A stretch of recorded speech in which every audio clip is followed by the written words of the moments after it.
있었는데 혈안이 됐다는 거예요.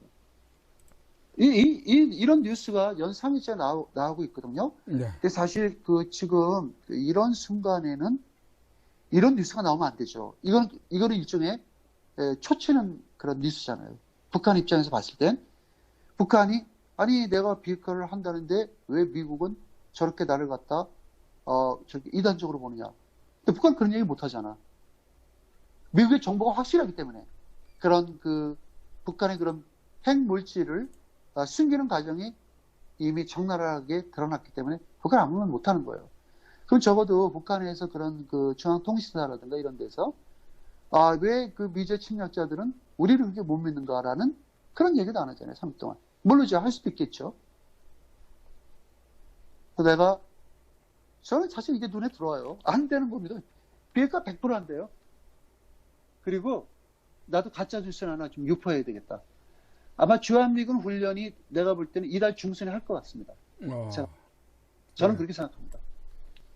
이달 중순에 아마 다시 본배어가 평양 들어갔다 나와서 바로 저는 한국은 그걸 원하지 않을 거예요. 문재인 정부는 절대 고수를 할지 몰라도 유보 상태로 놔둘지 몰라도 저는 미국이 단독적으로 주일미군하고 훈련을 한반도 근해에서 저는 할 거라고 저는 봅니다. 왜냐하면은 트럼프 대통령의 한계와 인내는 그거는 이런 거 있잖아요. 이 사람이 상대하고의 어떤 그런 대립 관계에서 그 인내심의 한계. 트럼프 대통령 계속 인내하는 거잖아요. 그렇죠. 오늘도 김정은이한테 기자들이 북한이 이게 비핵화 지금 어떻게 되는 거냐. 이거 벌써 한 달이 되는 소식입니까? 트럼프가 이런 얘기만 했어요. 아직까지 난 김정은 믿고 있다. 김정은 꼭 할 것이다. 그런 소리를 들으면은 사람들도 어떻게 생각하냐면 트럼프는 역시 김정은에 넘어갔구나. 트럼프가 한반도의 그 지형을 다 바꾸고 트럼프 대통령이 아마 북한에다가 모든 걸 다 쏟아부으고 결국은 한반도에서 대한민국은 왕따다라는 그들만의 논리를 갖고 계속 공격을 하는 거죠. 근데 실질적으로 그게 좌파들은 그런 얘기를 안 합니다. 좌파들은요 트럼프 대통령에 대한 비난도 안 해요. 좌파들은 이런 거는 해요. 야 트럼프 대통령이야 어저께야 북한 지지했어. 니네들 고소하겠다. 이런 얘기를 하죠. 다 좌파들의 그런 습성과 좌파들이 아닌 이것도 저것도 아닌 사람들의 습성은 매우 달라요. 보는 관점도. 그리고 좌파들은 별로 신경도 안 써. 좌파들은 미국이 북한 치든가 말든가 신경 안 쓰는 이유가 그들은 결국은 대한민국하고 북한이 가까워지면 그거 하나로다가 남북 통일이 됐는데 미국이 우리하고 무슨 관계가 있겠느냐. 그럼 결국은 미국이라는 나라는 외세의 침입자밖에 안 되는 건데 그들은 외세의 침입자로 다 보는 거죠. 미국은. 맞죠? 그들의 논리는. 한반도에서 같은 한국 사람끼리 통합을 했습니다. 그리고 잘 살자고 통합을 했고 약조를 했어요. 그 다음에 전쟁의 참화가 없어요. 서로가 대립을 안 한다는 저는 그런 관점에서 보는 거거든요. 그럼 만약 북한하고 우리하고 적과 통일이 됐든 지들끼리 짜서 통일이 됐거든 어디 통일이 됐다고 칩시다.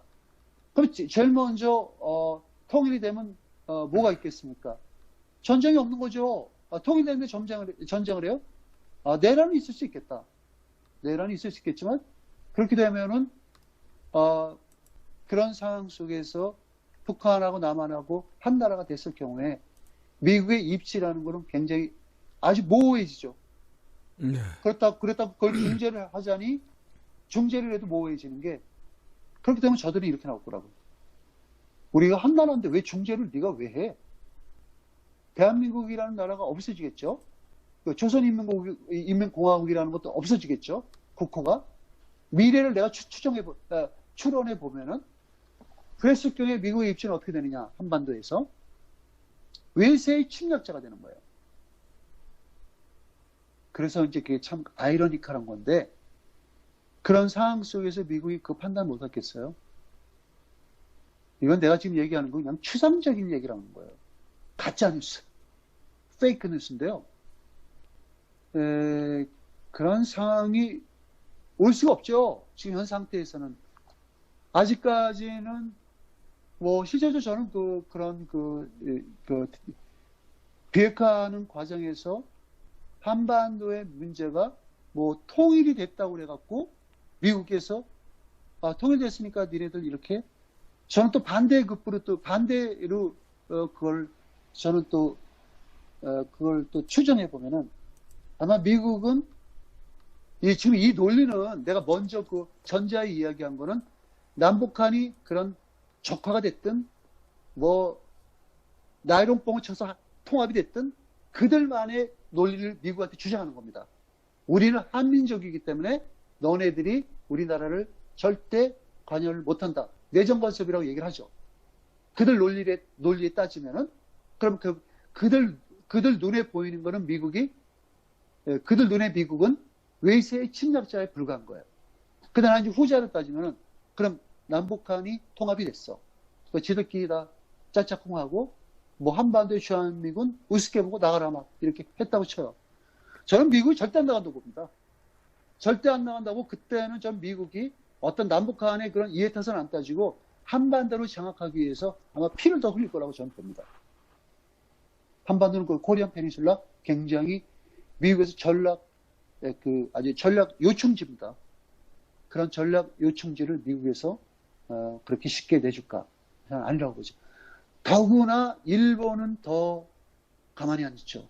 일본 같은 경우는 만약 남북한이 그런 적화됐을 때 아마 일본은 가장 먼저 북한을 칠 수 있는 나라가 저는 일본이라고 봅니다. 일본 절대 가만히 안 있습니다. 그래서 그런 것만 봐도 미국이란 나라가 절대 한반도에 그런 전략 요충지를 갖다가 그렇게 쉽게 내주지 않기 때문에 더 나아가서 우리가 바라볼 수 있는 거는 북한이 주도하는 적화통일, 남한이 북한한테 같이 협력하는 그런 경험을 통해서 남북한의 통합 절대 안 된다고 봅니다. 될 수가 없죠. 미국이 있는 한은 절대 안 돼요. 일본과 미국이 있는 한은 그런 건 내가 볼 때 굉장히 어려운 그 같은데, 근데 여기 서해 NLL, 여러분들 그 NLL이 그 노스 리미트 라인이라고 북방 한계선이라는 뜻이죠. 네. 옛날에 6.25 때 그 워커 장군이 그린 이제 평화 이제 시스파이어 휴전을 했으니까 전쟁이 이제 휴전을 끝난 게 아니고 휴전 체제니까 하도 이제 땅덩어리 갖고 이제 남쪽하고 북쪽하고 그런 언쟁이 많을 것 같으니까 일방적으로 미국에서 걷버린 거예요. 이제 북방 한계선을 걷는데 그게 김정일 때도 그런 얘기를 많이 하죠. 이 북방 한계선은 아마 현재 청와대에 있는 사람이 너무너무 잘할 겁니다. 근데 이제 북한이 늘 북방 한계선에 대해서 불만을 가졌어요. 남쪽한테. 우리 너무 불리하다. 이렇게 땅을 거놓으면은 우리는 너네는 우리를 꿰뚫어 보고 있고 우리는 너네가 가려져 보인다 이거예요. 그러니까 무슨 뜻이냐면은 이 북방 한계선이 니네가 더 공격하기도 좋고 니네는 사실상 많은 해리를 갖다가 우리 쪽으로 넘어와서 바라보는 그런 선이고 우리는 다시 너네한테 다 가려갖고 이거 사실 애매하다. 다시 긋자라고 과거에 김대중 정부 때도 그랬고 노무현 정부 때도 그랬고 글 나오다가 노무현이가 그런 얘기를 했답니다. 김정은이가 술 한잔 먹으면서 그런 얘기를 했대요.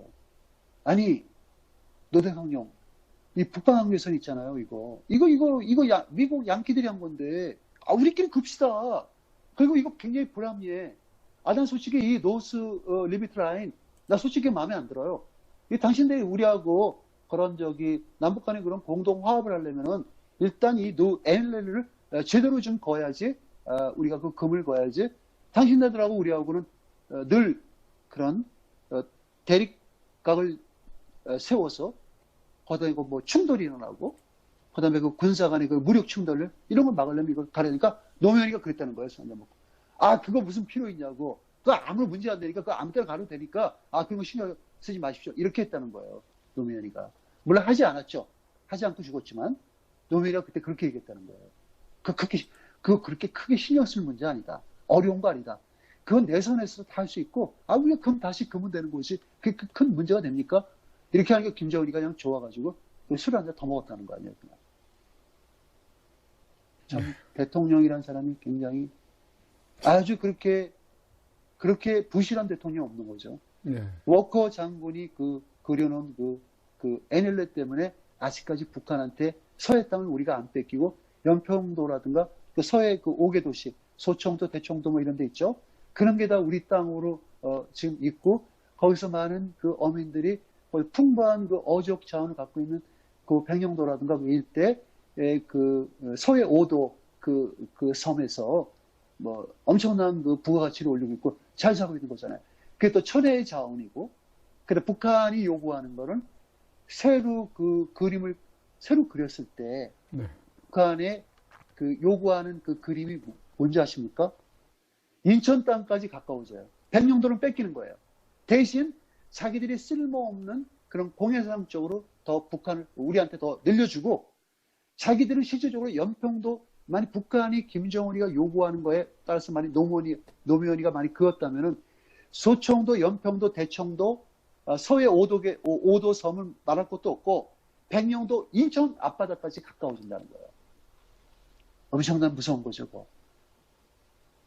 그래서 그때 한때는 우리 그 영롱하신 대통령님께서, 박근혜 대통령님께서 그 NLL에 대해서 아주 끝까지 수호하고 거기에 한치의 그런 틈도 보여주지 말아라.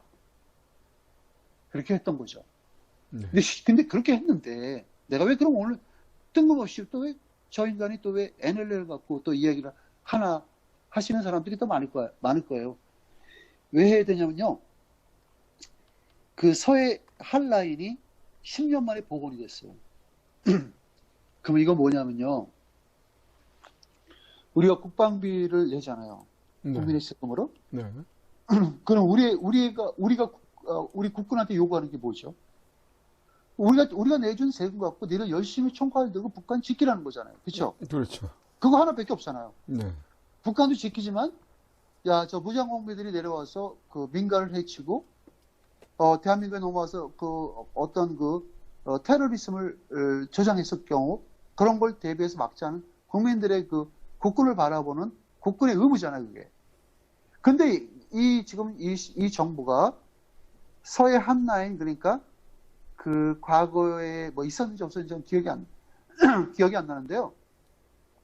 한라인을 갖다가 북한하고 한국 해군하고 연결을 했답니다. 그러니까 이제 이게 얼마나 웃기냐면은, 그래서 잘 들으세요. 과거에는 전태국 주시면 그런 북방 한계선에 도달하면 그 비상이 걸립니다. 전투 태세로 하고 유지하고 거기를 순시를 합니다. 북한하고 어떤 조우도 안 해요. 북한하고 어떤 북한의 어떤 조금이라도 그런 뭐 북한의 어떤 동향을 그게 나타나서 그들하고의 어떤 뭐 릴레이션십, 뭐 온건적인 그런 만남이라는 게 없는데 지금은 어떻게 됐냐면은 우리나라 해군 순시선이 북방 한계선에 이렇게 접근을 하면은 북한한테 전화를 걸어요. 아, 여기는 한라산, 백두산 나와라 그런데요. 그러니까 우리가 한라산인지, 남쪽이 백두산이다. 북한은 한라산이래요. 네? 거꾸로 됐네? 여기는 백두산, 한라산 나오세요. 그럼 북한이, 예, 한라산이요. 딱 그런데요. 그러면 지금 거기 괜찮습니까? 괜찮아요. 뭐 이런 식으로 대화를 하는 거예요. 그러니까. 이제는 싸우는 게 아니고, 과거에는 서로가 그런 도청을 많이 했어요. 그 전파 도청을 다 했어요. 우리도 전파 도청했을 때 보면은, 북한의 그 전파 신호를 잡아서, 북한이 어떠한 지금, 그 위치에 있고, 북한 함정이 어디 있는 거, 북한이 저들이 지금 어떻게 하는 거, 육성으로 다 듣습니다. 북한도 많이 듣죠. 실질적으로 그 천안함이 폭파된 이유가 북한이 우리가 감청을 당했어요. 천안함이 감청을 당했어요. 네, 네. 감청을 당해갖고 걔네들이 천안함 조금만 비켜봐서 천안함 얘기 더 할게요. 천안함이 수로로 가는 게 거기가 천안함이 지키는 수로예요. 그럼 그걸 쉽게 얘기하면 동대문 버스 가는 게 몇 번이죠? 뭐 150번이라고 칩시다. 천안함은 150번을 매일 가는 거야. 150번 번호를 달고 그 수요금을 계속 교대 근무를 계속 거기만 왔다 갔다 하는 거예요. 근데 그게 기간이 그게 평택 이함대 소송이니까 평택이니까 그게 계속 뭐 무한정 그렇게 되겠네요. 과거에 그 평택이 없고 진해만 해군기지가 있을 때는요. 배가 6개월마다 한 번씩 노티션을 바꿨는데요.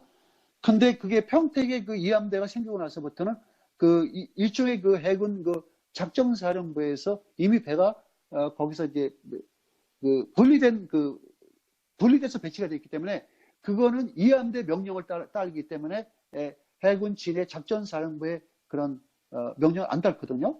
그럼 제주도 해군기지도 거기 해군기지도 그 해군기지 내에 사령관이 거기에 있는 그 주력 함대를 다 진도 지휘합니다. 그러면 이 천안함이 그 우리가 이제 동대문에 150버스가 매일 거기만 가잖아요. 다른 데는 안 가잖아요. 그렇죠? 천안함도 150번을 달고 거기 백령도 일대만 계속 왔다 갔다 한 거야. 이게 감청이 돼버린 거예요. 북한 거기 전파 감청이 된 거예요. 네, 도청. 네, 도청이 된 거예요. 네. 감청이죠, 감청. 네. 그러니까 걔네들이 듣고 함장이 얘기하는 거, 작전사령부하고 얘기하는 거 다 들은 거예요. 지금 그런 작전사령부에서 어떤 얘기를 하냐면요. 그 전문 같은 거 보낼 때, 뭐 천안함 15분마다 보고 이런 게 올라와요. 15분마다가 그 보고를 해요. 천안함이. 그럼 우리는 지금 백령도군의 전방 몇 도 어게 지금 항해 중. 그럼 그게 보고가 텔레타입으로 들어와요. 그럼 우리가 뜯어가지고 그거를 또 함대 작전사에서 넘겨요. 넘기면 뭐냐면 천안함은 지금 몇 시경에 어디 지금 지나가고 있다. 이런 거를 북한이 다 도청 감청을 해서 북한에서 그 모함, 그러니까 북한의 그 6호급의 그 조그만 약 50톤 정도, 500톤도 안 되는 그 조그만한 그 잠수정을 갖다가 500톤은 얼마나 작아요. 그 승조원 뭐 10명, 200밖에 안 되는 게. 얘를 갖다가 그 모선에다가 싣고 모선에서 공해상 그 제주도 해역까지 나가갖고, 왜냐면 우리가 그 당시만 해도 북한에서 그 배가 나가면요, 공해상 빠져나가면 그거 다 내일에 다 잡힙니다. 그랬을 때 북한은 한국 영해로 들어오질 않고 공해상으로 나와버려요. 공해상으로 가니까 못 잡는 거죠. 그래서 거꾸로 들어오는 거예요. 거꾸로 들어가가지고 걔를 갖다가 그 공해상에서 모선으로 분리해갖고 걔가 공해상에서 그걸 타고 들어온 거야. 네. 서해 바다로 진입해갖고 그 천안함이 늘 그렇게 똑같은 그 항로를 계속, 천안함이 왜 맨날 똑같은 항로를 가느냐? 천안함은 그 구역의 지킴이에요, 지킴이. 거기만 지키는 거야, 계속. 그 딴 구역은 또 제3의 그 한국의 그 함대 전단이 거기 지키고. 그러니까 그걸 딱 아니까 거기에 그 길목에 딱 그 잠수정이 거기 숨어 있다가 천안함 지나갈 때 그 타임을 맞춰갖고 수정어뢰로 쏜 거예요. 그 북한이 이제 지금 이렇게 그 한국하고의 그 한라인, 뭐 이거 한라인도 아니지. 내가 볼 때는 자기들끼리 이제 뭐 서로 친하자 하는 일종의, 나는 그런 뭐 메시지, 음성 메시지겠네, 이것도 일종의. 그러면 이게 과거 같은 경우는 우리나라 함대가 백령도라든가 이런 진입했을 때 초원 전투 배치하고 그런 긴장된 상태에서 항해를 하고 그 주변을 초계를 했습니다. 그 초계하는 과정에서 어떠한 그 쪽배, 간첩선이라든가 이런 게 나타나면 우리가 비상태세로도 늘 우리의 생각은 그 당시 생각은 격침시켜야 된다. 북한은 쏴야 된다라는 그런 아주 고정적인 개념을 갖고 늘 그 북한하고의 그런 적대감을 갖고 우리 전쟁에서 이겨야 되니까. 근데 지금 그게 아니라는 거예요. 지금은 우리 함대가 거길 딱 가면은 도착하자마자 바로 네, 한라산 나오세요 이렇게 한다는 거예요. 이건 전쟁 아니잖아. 북한하고 이제 완전히 피할 식별이 안 되는 거잖아요. 그렇죠. 적군도 안 되고 아군도 아니고 어정쩡한 거예요. 이거를 지금 하고 있다는 거예요, 북한하고. 이렇게 되면은 저는 또 한 가지 뭘 걱정하냐면 북한의 그 잠수정이 굉장히 많은데 그런 잠수정이 만약 남한 땅으로 내려왔을 때, 남한 해역으로 내려왔을 때 온 동네를 다 휘젓고 다니고 별짓도 다 할 텐데 이걸 과연 잡을까? 잠수함 많이 들어와요. 잠수함이 과거에는 진해만 앞바다까지 들어온 적도 있었어요. 못 잡았어요. 소나가 컨택을 하고 잠수함 못 잡았어요. 그래서 북한하고의 그런 그 10년 만에 그런 그 한라인을 정상 가동했고요. 그다음에 이제 판문점 이런 데서 그런 8차 남북 고위급 군사회담의 그 합의사항의 하나의 지금 합의사항 하나의 이게 한라인이 됩니다. 그때는 또 북한이 그런 이제 합의를 그게 본 것도 좋지만 또 나가서 뭐는 문제가 있냐면은 뭐 자기네들끼리 한 이야기예요.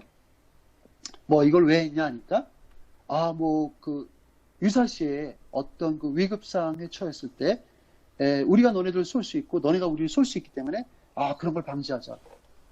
그러면은 대한민국에 지금 전국인이라는 게 있을 필요가 없죠. 그래서 그 육군을 갖다가 모병제로 하자. 모병제로 하자고 그런 얘기까지 있었고요. 그 비리 같은 건 남경 비리가 그랬죠. 그건. 뭐 다른 그 민주당에서 그런 얘기는 있고, 그 다음에 그 군 복무 기간을 1년으로 하자 이런 얘기가 있었지 않습니까? 그럼 뭐 이제 그 북한이 그렇게 서로 간에 그런 피하 식별이 안 되는 상태에서 저는 많은 문제가 생길 거라고 봐요. 그럼 북한에 그럼 뭐 그 잠수함이라든가 땅굴 내하고 스르륵 들어와도 뭐 그거 걸려도 경찰에 신고해도 우리가 아무리 땅굴로 넘어왔어요. 미국에서 그랬잖아요. 지금 현재 대한민국의 출입구가 5개가 정도가 열려 있을 거라고 미국에서 얘기했잖아요. 땅굴 무시무시하죠, 여러분들. 땅굴이 출입구 있습니다. 근데 만일 내가 그 출입구 앞에서 내가 무장범이라는 걸 본 거야. 근데 경찰서 가서 야 저거 보니까 얼굴 시커멓고 저거 등산 가방 메고 옆에 칼차고 있더라. 저 사람 빨리 잡아라. 그럼 경찰은 당신이 지금 뭐 이게 무슨 소리 하고 있냐고 말이야. 지금 간첩이 어딨냐고. 이렇게 하고 경찰은 또 그런 거 없어요. 이렇게 하고 또 경찰은 또 그런 신고가 들어와도 별 그렇게 개의치 않게 생각할 수 있는 거죠. 그렇죠? 네. 이렇게 되면은 이게 슬슬 시간이 가고 그러다 보면은 북한 놈들이 말 안 하고 포성이 울리지 않아도 북한 무장범비들이 서울 시내를 막 돌아다니고 우리나라 전국 각각 주요 그 기관이라도 이런데 잠입을 할 수 있다는 거야. 내 생각은. 앞으로 또 더군다나 대한민국의 그 해양 방위를 지키는 해군이 물론 얘네들의 그 명목상은 뭐냐면은 서로가 그런 어떤 불가피한 그런 상황을 맞았을 때 서로가 포성을 울리지 않기 위해서 하는 거. 명분은 좋죠. 근데 이렇게 되면은 군인들의 그 어떤 기강이 해이가 돼버려요. 뭐냐면 그 군인들도 그렇게 생각할 거 아니에요. 과거 같으면은 북한에 대립하는데 북한이 총탄이 날라올 수도 있겠구나. 난 항상 조심해야지 하면서 그런 경계태세를 하잖아요. 근데 뭐 지금 같은 경우는 모든 그 군 장병들이 북한하고 한라인 왔고 설사 내가 뭐 잘못 가도 이미 북한하고 그렇게 관계 설정이 돼 있기 때문에 나는 뭐 의사표현만 잘하면 북한이 뭐 그렇게 해치지 않겠구나. 또 많은 그 해군 장병들도 이제 뭐 경계태세 필요 없겠네. 설사 그 앞에 눈앞에서 북한 경비정을 봐도 서로 하이 이러면 이제 끝난다는 거예요. 하이하면 끝나는 거죠. 이렇게 되면은 우리나라의 군 기강이 해이해지고 군대가 무력화된다는 거예요. 그러니까 이제 북한이 지금 남북한의 그 NLL 지역에서의 북한하고의 그런 평화적인 그런 남북한 군사 행동을 그런 과거에 그렇게 대립적인 걸 없애기 위해서 이렇게 자기들끼리는 평화적으로 평화를 지향하기 위해서 이렇게 남북한의 그런 한 라인을 연결했다는 거죠. 그다음에 이제 또 계속 넘어가면은 북한이 비사회주의를 배격한다는 거예요. 그 비사회주의를 배격하는 게 뭐냐면 민주주의를 받아들이지 않겠다는 거예요. 그러니까 민주주의의 그런 자본주의 체계의 그런 외래의 문화가 북한에 그렇게 막 범람을 하게 되면은 더군다나 이번에 7월 2일 날 싱가포르하고의 그런 회담 때문에 북한의 그 주민들이 약간 들떠 있었답니다. 그 북한의 주민들이 들뜬 이유는 북한 주민들은 그럴 수밖에 없죠. 그게 꾸밈이 없는 거죠. 저는 그 들떴다는 게 꾸밈이 없다는 거를 그러니까 북한 주민들의 그 순수함이 묻어난 그 아주 천진한 그 마음을 저는 얘기하는 거거든요. 왜냐하면은 그렇게 현재까지 그렇게 초본 목표하고 그렇게 못 먹고 못 살던 사람들이 북한의 비핵화를 많이 트럼프 대통령하고 잘했을 때 미국에서 많은 돈을 준대더라. 그럼 미국이라는 나라는 엄청나게 부자고 진짜 초콜릿도 많고 먹을 것도 많고 그런 나라인데 우리한테 얼마나 잘해주겠냐라는 북한 사람들의 개개인의 이런 생각을 갖고 있다는 거예요. 그러다 보니까 북한 사람들이 좀 어떻게 깨어나냐면은 이제는 좀 더 잘 살 수 있겠다 해서 그런 영어 같은 것도 배우고 또 그런 미국 문화를 좀 이렇게 받아들이고 미국 노래도 듣고 그다음에 그런 미국 제품 같은 거 이런 걸 선호하고 서로 장사도 하고 그렇게 해서 이제 그거에 그런 보이브라든가 그런 북한 당국들이 처음에 몰랐는데 점점 이 문화가 외래 문화에 젖어들고 막 그런 외국의 홍보물이 많이 들어오고 또 외국 돈 미국의 달러 가치가 뭐 전 세계적으로 달러 가치는 굉장히 아주 그거는 대단한 돈이잖아요, 그렇죠? 달러만 있으면 안 바꾸고도 전 세계 어디로 다 여행할 수 있고 공산국가도 여행할 수 있습니다. 달러만 가지면. 그럼 공산국가 갔을 때 뭐 러시아 돈 갖고 중국 돈 갖고 있으면 좀 불안하잖아요. 안 받을 수도 있고. 북한 주민들이 사회주의 고수를 고취시키기 위해서 매일 강의를 한대요. 매일. 너는 미국 물건 들으면 안 돼. 미국 노래 들으면 안 돼. 미국 영화 보면 안 돼. 너는 미국을 생각하면 안 돼. 그러니까 이제 북한 주민들한테 해이된 정신 상태를 고취시키기, 사회주의의 완벽한 이념으로 고취시키기 위해서 연일 교육을 시킨다는 거예요. 그 다음에 북한 주민들의 충성심이 많이 떨어졌다. 너네들은 당과 수령에게 충성을 하는 것은 그건 의무다. 인민의 의무. 이제 이런 식으로 그런 외부에서 일어나는 그런 평화 공세를 외부에서 일어나는 그런 평화 공세에 젖은 북한 주민들의 그런 모습과는 다르게 북한 당국자들은 옛날에 과거에 김일성이가 처절하게 북한 국민들을 탄압하던 그 시기의 사회주의의 뇌리에 잊혀져가는 북한 주민들의 사회주의 뇌리를 다시 주입시켜갖고 전보다도 혹독하게 북한 주민들의 그런 충성심 고취를 유도하려는 저 북한 놈들의 아주 잔인한 행동이죠. 그러니까 이제 그렇게 되고 나서 북한이 어떤 북한 주민들한테 어떤 지침서를 내렸냐면은 재밌어요. 물 마셨습니다. 북한 놈들이 어떤 지침서를 내렸냐면은 북한의 우리가 머리가 허옇게 심으면 머리 염색을 하지 않습니까? 네. 근데 거기에 규정이 있대요. 그러니까 그것도 머리 염색약에도 규정이 있습니까? 규정이 있을 수 있겠다. 근데 그 규정이 사회주의 규정이래. 사회주의 규정인데 머리 염색과 사회의 기쁨을 흐리게 하는 그런 퇴폐적인 옷차림. 근데 얼마 전에도 평양 갔다 오고 이런 사람들이 봤을 때 북한 여성들도 옷을 좀 과거보다는 좀 나날이 입는답니다. 그런 게 있답니다, 현재도. 근데 갑자기 싱가포르 회담이 끝나고 나서 북한 주민들이 서구적인 문화를 많이 받아들이니까 지금 북한에서 어떻게 규제를 하고 있냐면은 옷차림, 머리 염색 못하게 하고, 그 다음에 그런 난한 옷 있잖아요. 몸에 꽉 붙어 있는 그런, 우리나라 여성들이 그런 옷 많이 입죠. 우리나라뿐만 아니라 전 세계의 서방 국가들도 많이 입지 않습니까? 그렇죠. 그 다음에 옷에 영어가 들어가 있으면 안 돼. 알파벳가. 절대 안 돼요. 그 다음에 양말에 꽃이 그려져도 안 되고, 양말도 꽃이 그런 문양이 들어가면은 퇴폐적인 옷으로 간주하고 벌금을 물린답니다. 그다음에 북한 여성들은 망사 스타킹을 입으면은 완전히 이거는 완전히 그 선정적인 태폐적인 그런 여성으로 간주를 해갖고 아주 그 처벌을 한답니다. 그러니까 망사 스타킹도 못 신고요.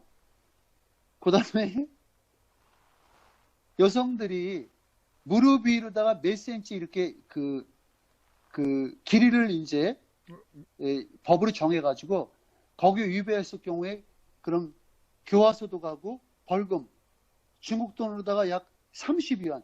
북한은 중국 돈이 유통이 된대요. 북한 돈은 아무도 안 받는데요. 그러니까 북한의 장마당에서 물건을 살려고 그러면 북한 돈 안 받는답니다. 가치가 없어서. 예. 중국 위안화나 달러를 받는데요. 만일 그 북한 여성이 그 무릎 위로 올라가는 그런 미니스커트를 입었을 경우에 중국 돈으로다가 30위안을 벌금으로 내야 된대요.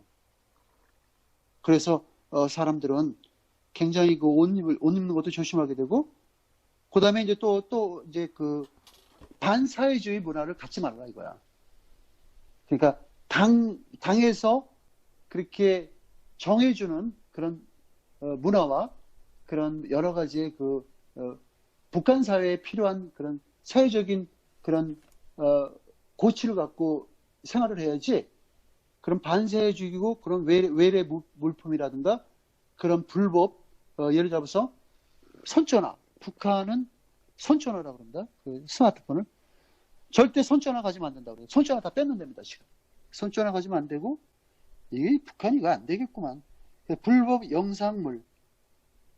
영상물이라는 거는 다른 게 아니고, 북한이 가장 뺏고 가장 벌금을 많이 매기고 가장 근접을 못하게 하고, 그 불법 영상물은 남조선의 영상물이 됩니다. 그러니까 한국의 영화, 그다음에 그 한국 전파 방송을 들을 수 있는 거, 그 FM 단파라든가 AM 단파, 우리나라 그런 거 많아요. 그 고성능 그 단파 라디오 많습니다.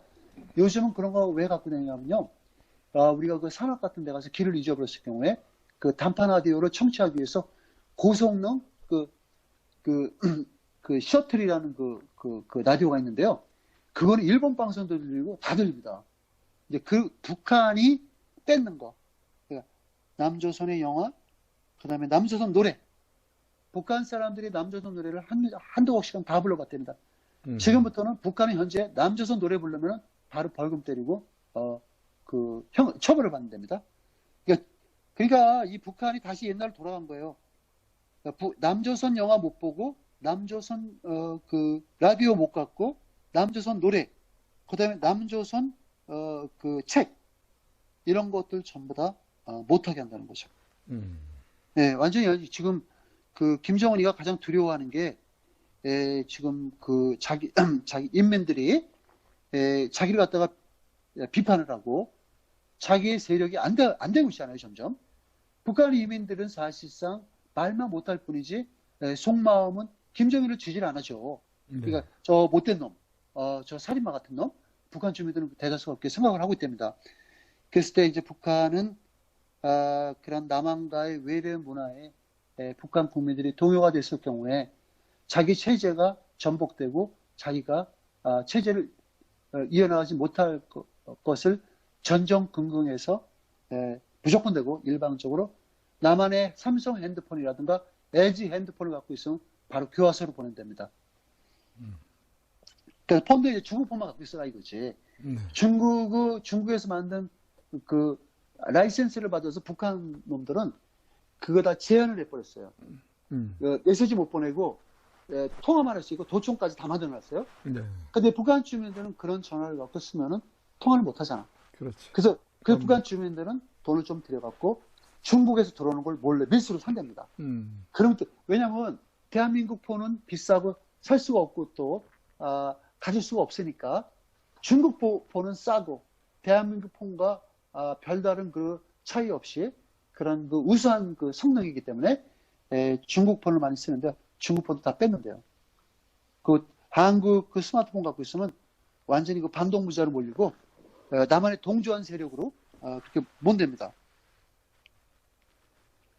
그래서 이제 북한이 그렇게 치졸하게 법을 바꿔서 북한 주민들을 갖다가 그렇게 옷도 못 입게 하고 또 그런 눈으로 감상할 수 있는 것도 제한시키고 말도 못하게 하고 그런 사회적 문화를 갖다가 이렇게 차단시키는 거는 자기 체제가 남한의 그 우월적이고 그런 민주화가 북한으로 들어올까봐 겁을 내는 거죠. 그러니까 이 좌파 인간들이 제일 무서워하는 게 민주주의예요, 민주주의. 네. 민주주의 무섭지. 자유민주주의. 자유민주주의. 거기는 조선인민민주주의잖아요. 거기도 민주주의가 붙어 있는데 우리는 이제 자유가 붙어 있지 않습니까? 자유. 그렇죠. 이제 그거 네. 차이인데, 네. 그래서 이놈들이 제일 무서워하는 게 왜 그거냐면은, 그 자유민주주의가 만일 그 도입이 되고 그걸 채택이 됐을 때, 북한 주민들의 그 사상과 이념이 다 바뀐다는 거예요. 네. 가장 무서워하는 거죠. 그러면 그 사상과 이념이 바뀌는 거에 가장 큰, 북한 인민들이 거기 빠져드는 게 뭐냐.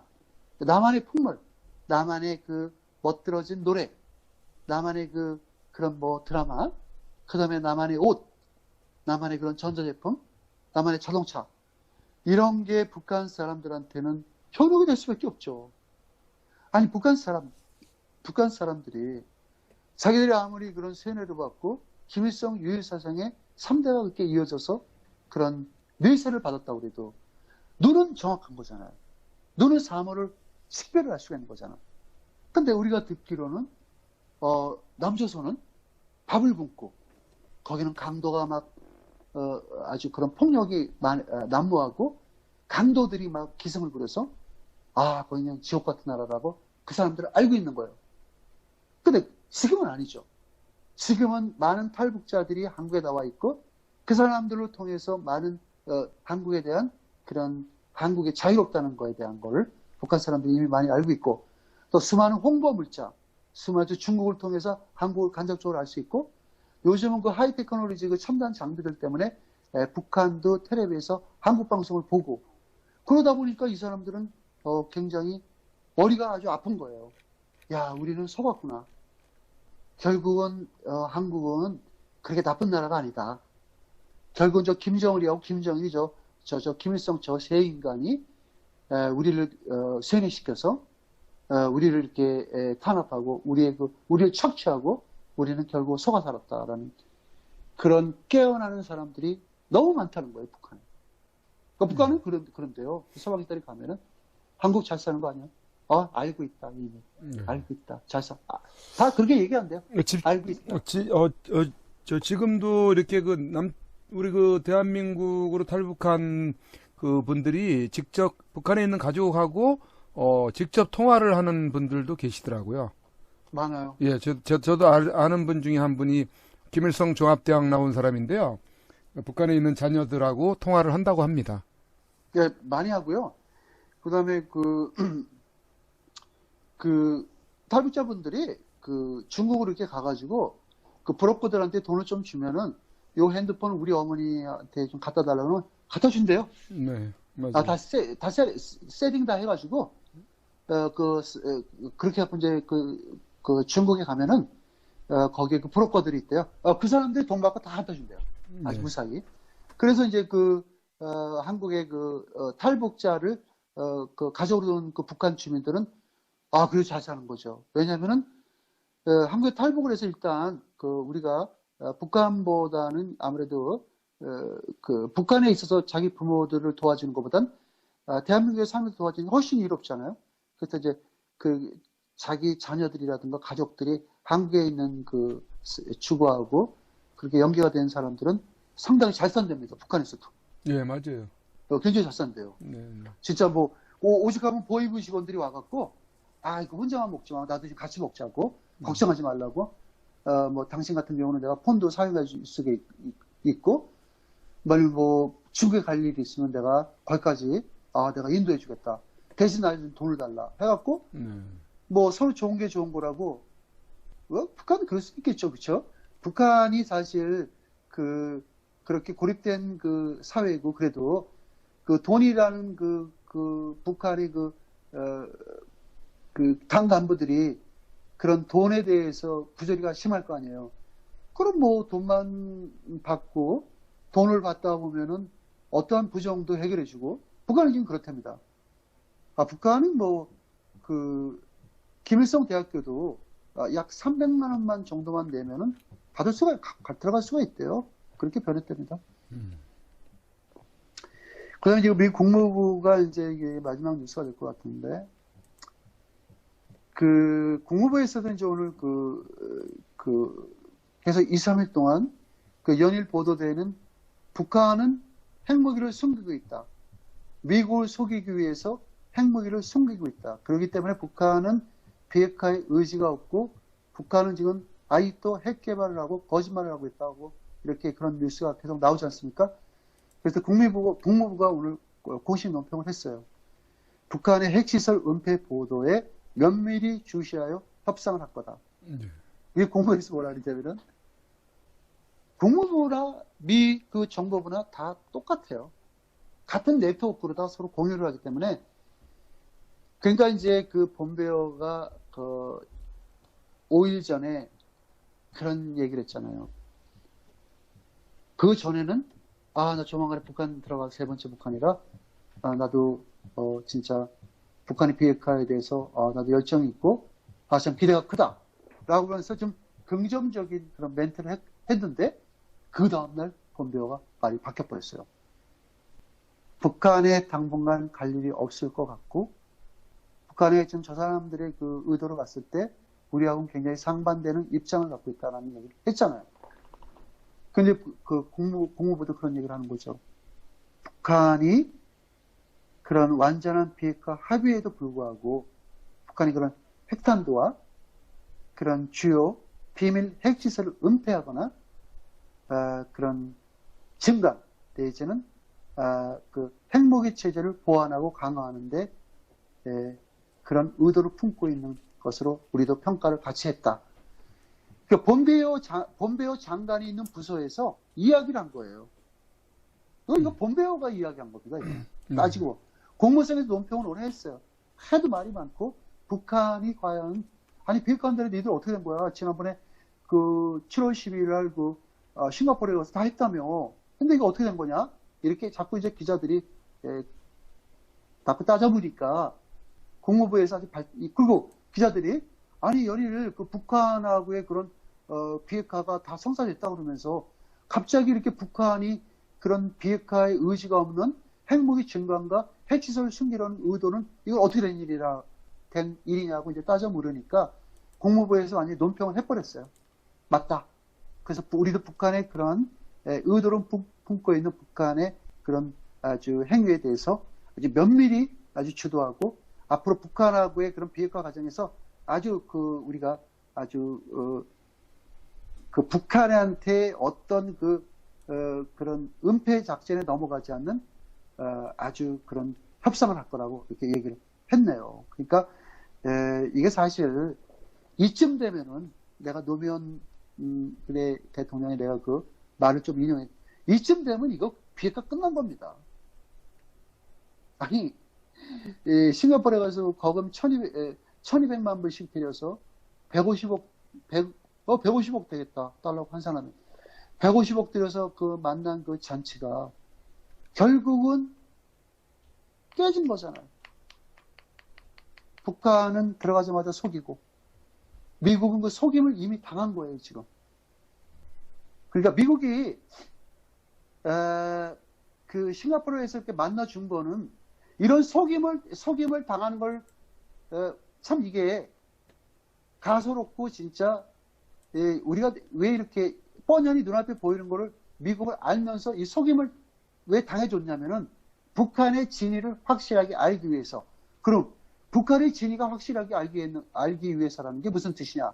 북한이 비핵화한다는 소리가 아니고, 북한이 이렇게 악랄하고 거짓말을 아버지 고대로 이어가고 할아버지 고대로 이어가고 25년 동안 똑같은 행보를 오늘날 지금까지 이렇게 걷는다는 걸 미국이 이미 알고 있어요. 싱가포르로 가기 전부터 알고 있고 그전에 알고 있지만, 확실한 그들의 입에서 그 진위를 근데 사람이 이런 것도 있잖아요. 내가 이런 얘기도 내가 수십 번 했어. 아무도 보지도 않고 대화도 안 하고서 저 새끼 저거 매너 굉장히 나빠. 저거 나쁜 놈이야. 저거 나한테 지금 한두 번 속인 게 아니야. 쟤 또 오늘 와갖고 아침에 나한테 또, 이실 직고 한다고 그러고 또 거짓말 또 하고 있네? 그러면서 이제 말만 그렇게 내까려갖고, 아, 나 저런 인간 내가 상대 안 해. 이거보다는 직접 만나가지고, 야, 너 나한테 왜 이렇게 거짓말을 하냐? 너 그 거짓말을 밥 먹듯이 하는 너 이유가 뭐냐? 대체 너 나한테 왜 이렇게 거짓말을 해야 되는데? 라고 물어봤을 때 상대방이, 아, 난 너가 미워서 거짓말하는 거야. 난 네가 싫거든. 이런 얘기를 미국에서 듣기 위해서 직접 만나준 거예요. 그 전부터 미국, 북한이 비핵화를 하겠다는 그런 말을 했어도 믿지도 않았고, 지금도 안 해요. 트럼프 대통령이 어저께, 기자들이, 북한하고의 비핵화 어떻게 됐냐고 물어보니까, 아니다.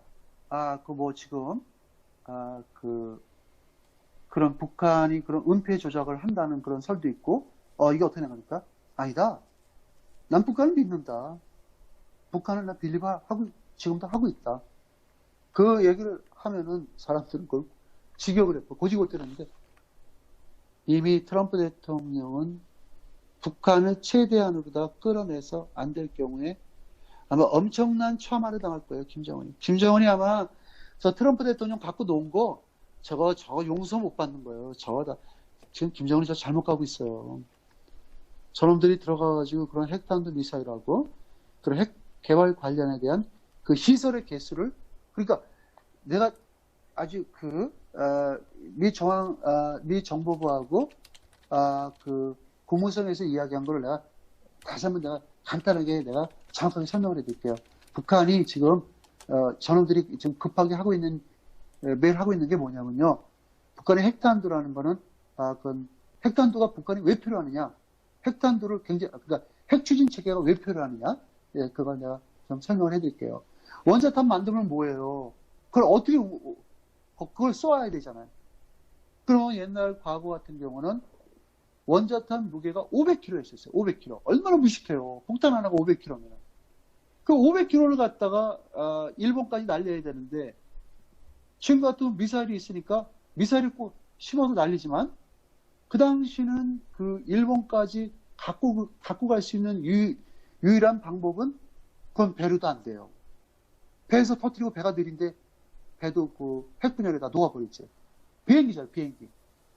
그 B-29가 그걸 싣고 간 겁니다. 에놀라 게이라는 지금도 미국 그 박물관에 그 비행기가 있어요. 마릴린 몬도 사진 그 그림이 그려져 있고 에놀라 게이라는 그 B-29 전폭기가 조종사들의 각서를 받고 죽어도 좋다는 각서를 받고 조종사 5명이 그걸 타고 그 500톤의 그 원자 포탄을 싣고 그때 그 미국 그래서 뭐라고 얘기했냐면 목표 지점에 도달하면은 정확하게 포인트를 체킹해서 투하를 해라. 절대 밑에를 보면 안 된다. 보지 말라 그랬어요. 바로 실명하니까 그럼 너희들 못 돌아온다. 너희 실명하니까 보지 말라 그랬어요. 그러고서 그 조종사들한테는 핵 그 분열하는 과정에서 그 섬광을 눈에 닿으면은 눈이 안 멀게끔 하는 특수 안경을 다 지급했습니다. 특수 안경을 지급해서 조종사들은 그 안경을 끼고 했는데 한 조종사가 봤대. 자기 그 사람 눈 멀었어요. 그래가지고 그 사람이 증언을 했는데 그 당시에 봤을 때 그 불꽃은 너무나도 자기가 여태까지 본 불꽃 중에서 그렇게 막 엄청난 불꽃은 처음 봤대. 뭉게구름처럼 막 터져나가고 진짜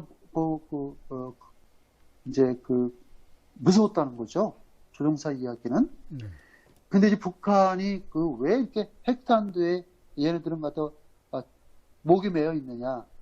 핵무기를 갖다가 만들면은 또 핵무기에 대해서 또 무슨 문제가 발생하냐면 그 크기를 축소를 해야 돼요. 크기를 축소를 해야 미사일이 실을 거 아닙니까? 500kg짜리 같은 거 미사일이 어떻게 실어요? 미사일이 못 날아가죠. 소형화 시킨다는 거예요, 소형화. 한때 북한이 그 소형화를 못 시켜가지고 김정일이가 굉장히 고심을 하고 파키스탄의 그 칸 박사 부르고 막 세계 그 정보에서 막 그 핵 관련 러시아로부터 중국으로부터 많은 조언을 받고 소형화를 시켰습니다. 그러면 소형화를 시키면 과거의 그 핵무기는 과거의 핵무기보다 현대 핵무기는 아주 조그맣고 미세하면서 폭발력은 과거보다 수백 배가 나는 거예요. 우리는 눈으로 보지 않았기 때문에 북한이 핵탄두를 갖고 있냐고로는 저는 내가 판단을 못해요. 보질 않았기 때문에. 보질 않았기 때문에 북한이 갖고 있다는 건 저도 말을 못하지만, 북한이 그런 뭐 과학적 토대로 서방 그 핵 과학자들이나 그런 미 정보부에서 의하면은 북한은 소형화를 시켰을 것이다라는 그런 막연한 추정이죠. 그 북한이 그렇게 소형화를 시켜서 그걸 날릴 수 있는 핵 추진 체계를 갖다가 굉장히 고심하고 그거를 더 증강화시킨다는 얘기예요. 그 실례가 화성 16호, 화성 15호는 탄두를 실어서 날릴 수 있는 그 사정거리가 5,000에서 2,500에서 3,000, 3,500, 뭐 내지는 4,000에 불과합니다. 그런데 그거 가지고는 미국을 위협을 못해요.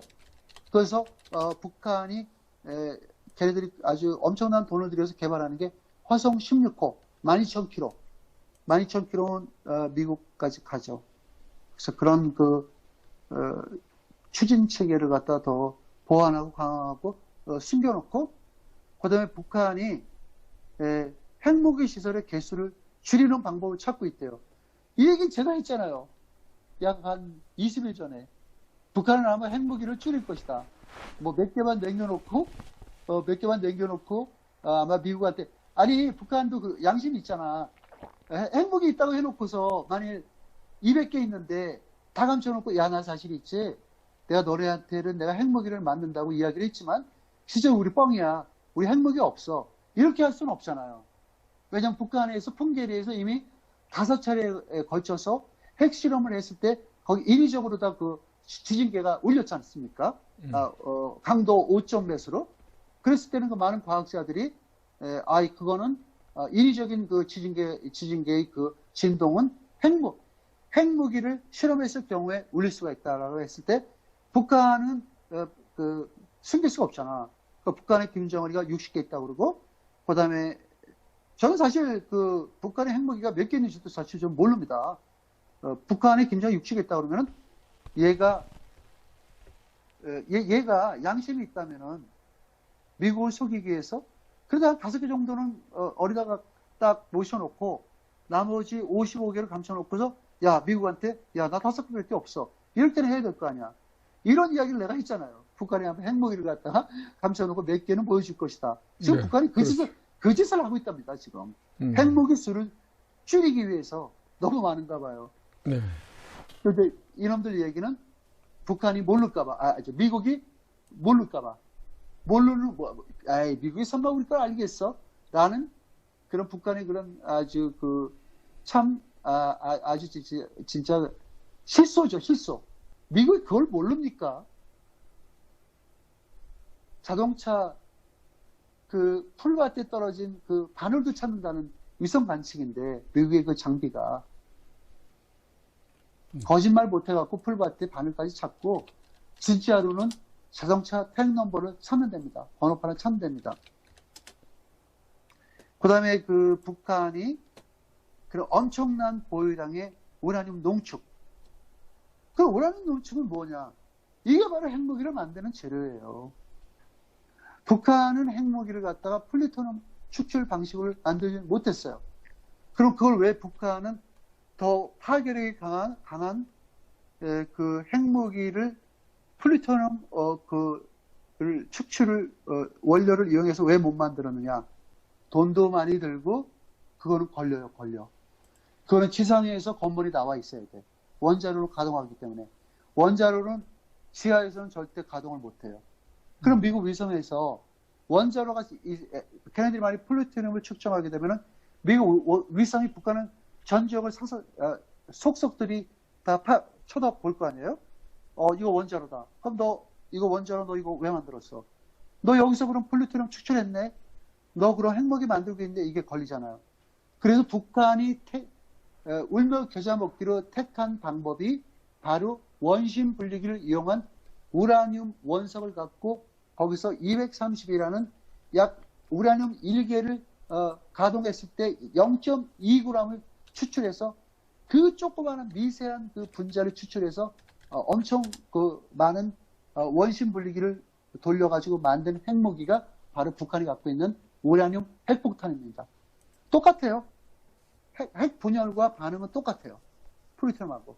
그 북한은 우라늄 강석을 갖고 핵폭탄을 만든 거죠. 그럼 우라늄 강석 갖고 핵폭탄을 만든 나라는 그 실제 원조 국가는 파키스탄입니다. 파키스탄.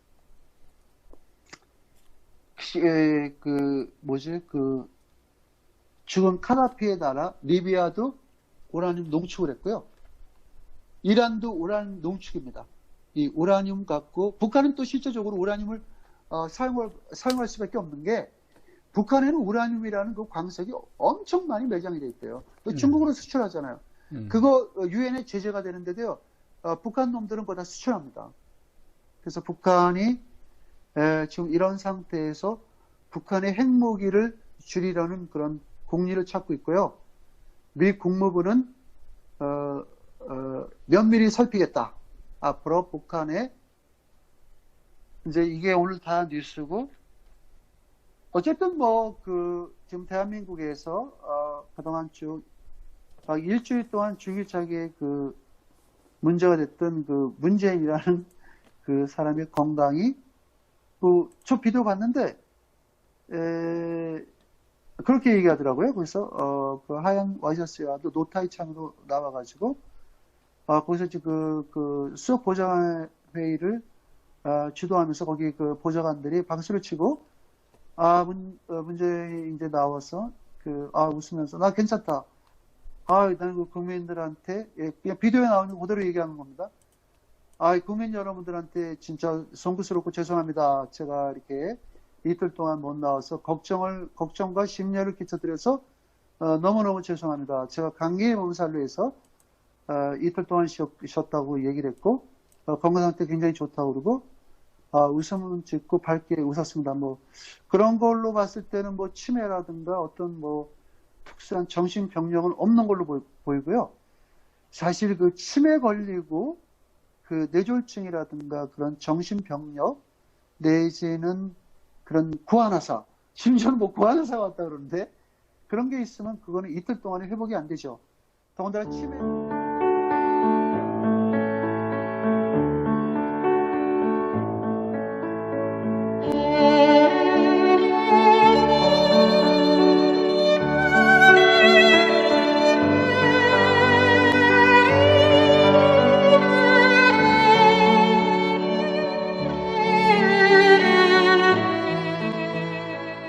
2018년 5월 31일 손상대 애국집회 사회자께서 출소하시던 날 아직도 여전히 저 담장에 갇혀 영어의 몸으로 계시는 박근혜 대통령님이 계시는 아주 가까운 지근 거리에까지 가보았습니다.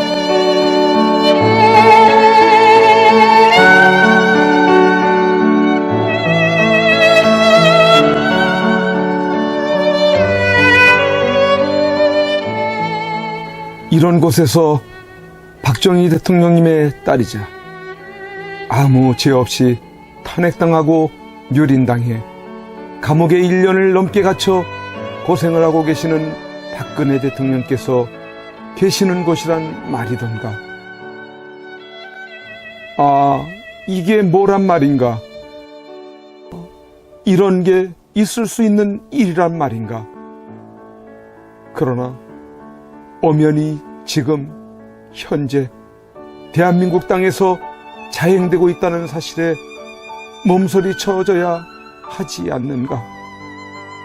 그런데 세상은, 언론은, 지식인들은, 정치인들은, 국민들은 왜 이렇게도 쥐 죽은 듯이 조용한 것인가?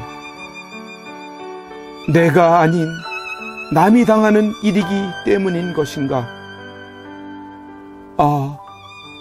대통령께서는 저곳에서 1년이 넘는 긴 시간 동안 과연 무엇을 생각하고 계셨을까?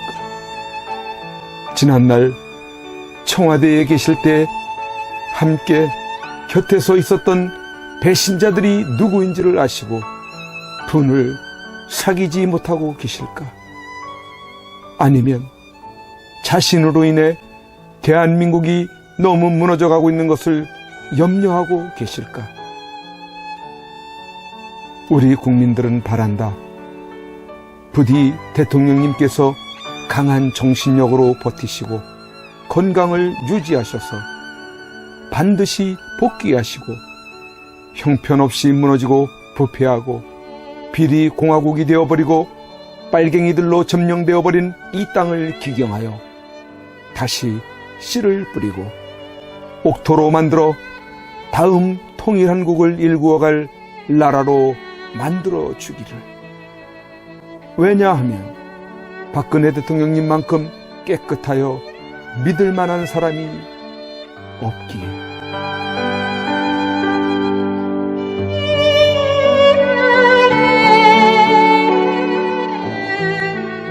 이제 내려가야 한다.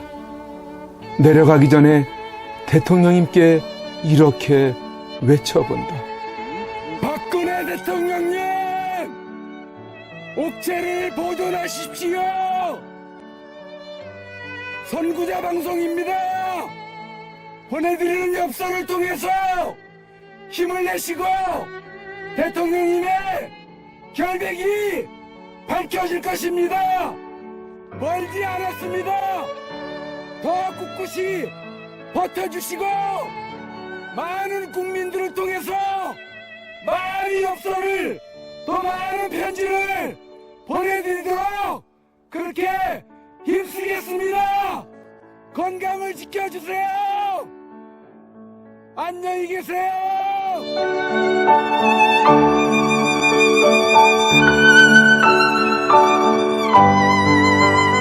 오늘 손상대 사회자께서 출소하시면서 여러분들이 보내주신 서신으로 인해 힘을 얻을 수 있으셨다고 하셨습니다.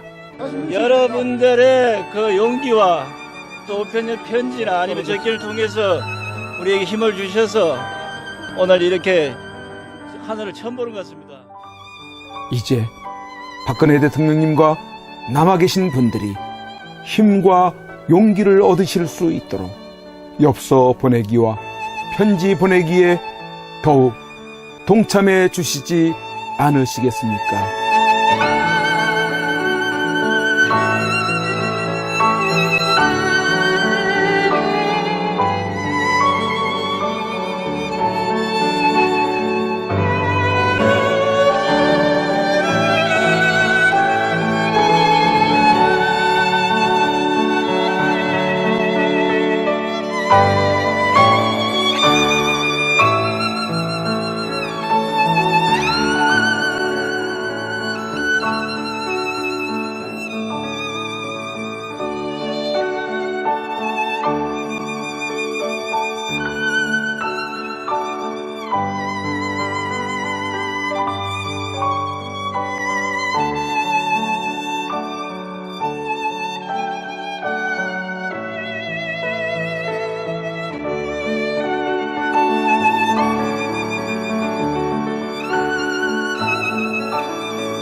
고